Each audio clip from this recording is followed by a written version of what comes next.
I am a working mum of 2. This is my littlest one, and I've got one on the way. And I've had to negotiate my flexible working hours twice so that I can be home with you on a Friday, aren't I? We like to spend Fridays together. I don't know why, but you're very cute, so it's nice sometimes, isn't it? But here are my top tips on how to negotiate your flexible working hours. And you need to leave for this bit. So when you're deciding to go back to work, most women I know want to negotiate flexible working hours with their work. And this is actually a legal right now for anybody, but it is also legal for your boss to turn down your request of flexible working hours for business reasons. So it's not guaranteed. And I know how much pressure this puts on women towards the end of their maternity leave. So consider this a little pep talk before that meeting. When you're going to go back, you will be met probably by 2 people, so it can feel a little bit intimidating, but your HR manager normally attends as well, and they're there to make sure that your rights are covered, and they'll be there with your line manager normally. So expect that, and remember that they're not there to kind of, quiz you or put you on the back foot. It's really difficult after you've been home in your little baby cocoon to kind of even walk back into your workplace for the first time. So I would go alone. You can bring your baby in.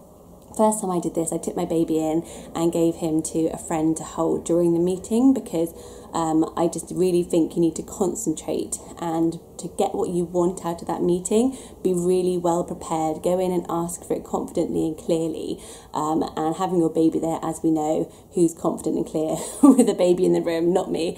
So really try and either take the baby and give it to a friend, or have dad or mum at home to have the baby.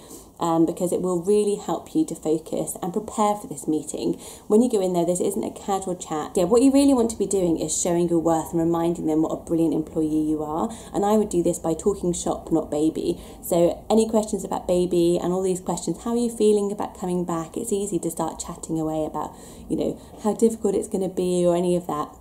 And that is not your goal. Your goal is to negotiate your flexible working hours. So I would just say, yeah, great, all the childcare sorted. You don't need to discuss that with them, and say, I'm really interested to know how this deal went, or how this process has evolved, or, have a little think about it before. What were the key things on your boss's mind before you left, and bring them up again. And that's just going to get them thinking of you in a really positive way, and remembering how valuable it is to have somebody who's worked there before and who gets everything and can slot right back in. And it puts you in a really good place, I think, for negotiating that flexibility, because you've shown them how valuable and worthwhile you are to them.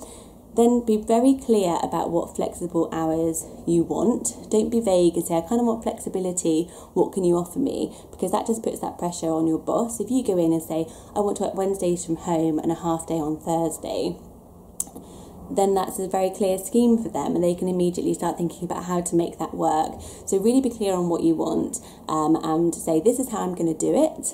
And this is a trial period. Offer a trial period if you think that's going to help. And you say, I'll do this for 3 months and then we'll review and see how it's going. And you have to expect a pay cut. If you're not working specific hours, you will get that pay cut.